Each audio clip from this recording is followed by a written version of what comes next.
আমাকে নিয়ে সমালোচনায় মাতে। মোর নামের একটা ছেলে কন্টেন্ট ক্রিয়েটর, খুব জনপ্রিয় একজন টিকটকার এবং খুব জনপ্রিয় একজন ইউটিউবার, বলে যে আসো অমুক প্লেস, আসো অমুক প্ল্যাটফর্মে, আসো ইউটিউবে আসো। এই যে তোমার আব্বু দেখাইতেছে, দেখো মনিটাইজেশন ছাড়া তোমার আব্বু কি দেখাইতেছে, দেখো মনিটাইজেশন ছাড়া তোমার আব্বা দেখাইতেছে $4,203, $5,04,000 টাকা মনিটাইজেশন ছাড়া। ইনকাম করে আসো, রেকর্ড করো, পারবা? This is challenge your father. দর্শক বিলাল এই ওর ভাষা ভালো না, বানাই তাও নিতে পারে না।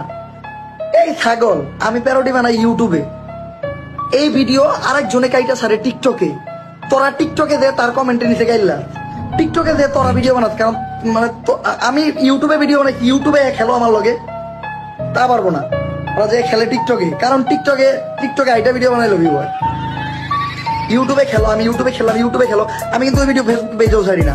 আমার একটা নীতি কি জানেন, আমার ইউটিউবের ভিডিও আমি খেলে ইউটিউবে ছাড়বো, আমার টিকটকের ভিডিও টিকটকে ছাড়ো, ফেসবুক পেজের ভিডিও ফেসবুক পেজ, আর ইউটিউবের শর্টস চ্যানেলে ছাড়ুন।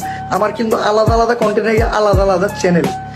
আমি কিন্তু কোনো সময় টিকটকে যে প্যারোডি ক্যারেক্টার প্লে করি না, আমার টিকটকের কন্টেন্টই আলাদা।